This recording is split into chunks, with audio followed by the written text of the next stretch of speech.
At eto na nga mga idol, panibagong taas singil sa produktong petrolyo ikakasa ngayong araw. Ang oil price update live mula kay Idol Zaira Kuntapay. IFM News, Presyo Petrolyo.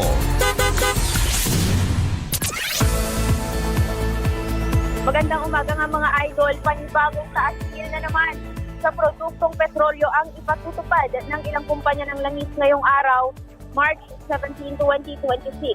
Mapapakamot na sa ulo ang ating mga motorista dahil sa patuloy na pagtaas ng presyo ng produktong petrolyo kung saan 20 pesos and 40 centavos hanggang 23 pesos to 90 centavos ang itataas sa kada litro ng diesel.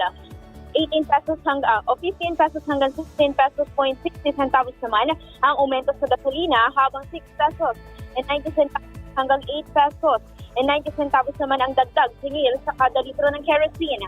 Samantala, para naman sa presyo ng produktong petrolyo sa ilang gasolinahan dito sa Cauayan City, mga idol, pumalo na sa higit 100 pesos ang presyo ng diesel at gasolinahan sa ilang gasolinahan. Sa Petron ng Diesel Max ay nasa 96 pesos, Turbo Diesel na 98 pesos kada litro, Extra Advanced na 79 pesos kada litro, STS na 80 pesos kada litro. Sa Shell naman, nasa 105 na ang kada litro ng Fuel Safe Diesel. V-Power Diesel na 112 pesos kada litro. Fuel Safe Gasoline na 83.10 centavos kada litro at V-Power Gasoline na 84 pesos point 70 centavos ang kada litro. Sa Easy Petroleum, 102 pesos ang kada litro ng kanilang diesel. Ang regular naman ay 87 pesos point 60 centavos at premium na 88 pesos point 60 centavos. Samantala sa 18B gasoline, ang premium ay 80 pesos point 80 centavos kada litro, habang ito namang kanilang Eco Max ay 79 pesos point 80 centavos kada litro.